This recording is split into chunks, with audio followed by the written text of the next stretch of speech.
Hello friends, welcome to my YouTube channel. So today in this video I am going to show you how to set up the action button to scan code in this device.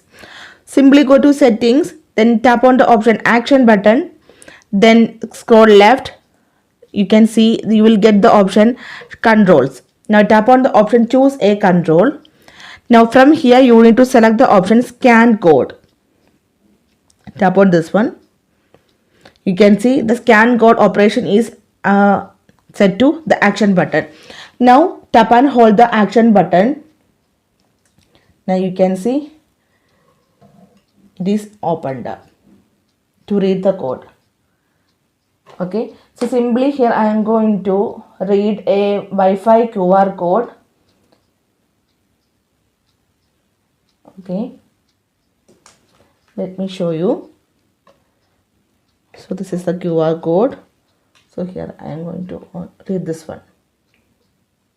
Yeah, it is connected. So simply in this way we can set up the action code, the action button to enable the scan code in this device. So hope you guys enjoy this video. Thank you for watching. Thank you. Bye bye.